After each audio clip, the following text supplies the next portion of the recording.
So ito ang mga gagamitin nating spray dyan. Flat white ng Boston for primer coating. Ayan. The next one is ang ating fluorescent yellow ng Boston red sa base coat natin or final na rin.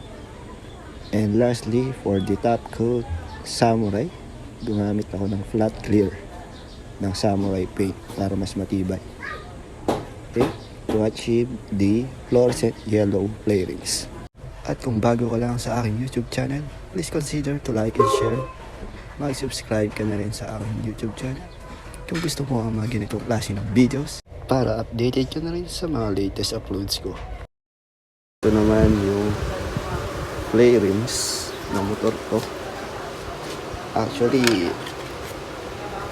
namasilya ko na rin siya tapos naliyan na ng pino or 1000 grit. May primer na rin siya, pero since mas gusto ko yung maganda yung kalalakasan, pa-primeran ko ulit siya ng white since fluorescent yellow ang ating kulay. Okay, let's go. Ayan, magsisimula na tayo sa primer natin, flat white. Ang direction nun kailangan malayo, mga 5 to 6 inches. Okay, let's go. Masayaw kailangan sa first coat malagihay lang o konti lang muna. And tapos patiuin natin, balikan natin mamaya.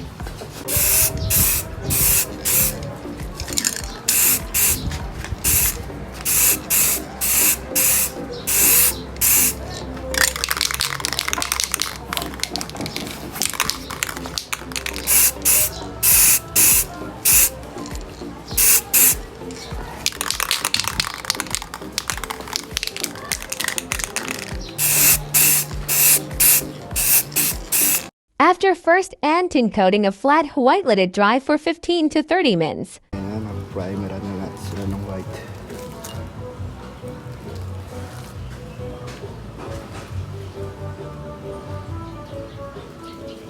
Lihain pagtapos matuyagamitin 1,000 grit na may tubig. Hugasan at patuyuan next is applying the final coat. Now let's proceed to fluorescent yellow.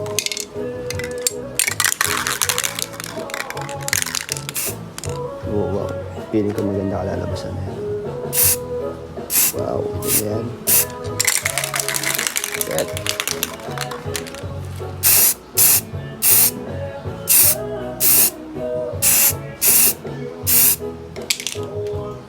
Yeah. Ganda. After first and second coats ng fluorescent yellow, let it dry again for 15 to 30 minutes. Tapos na yung side flairings. Lagyan natin ng sticker yan. Bago natin i-top coat.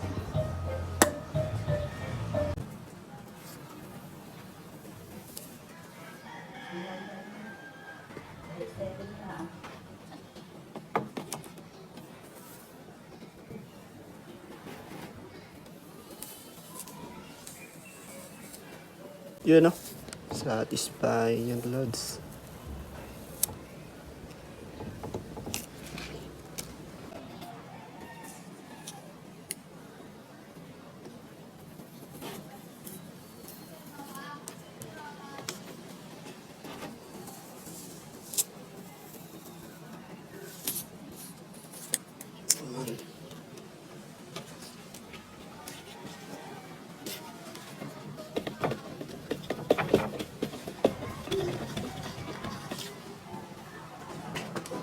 Last step, applying top coat using Samurai Flat Clear.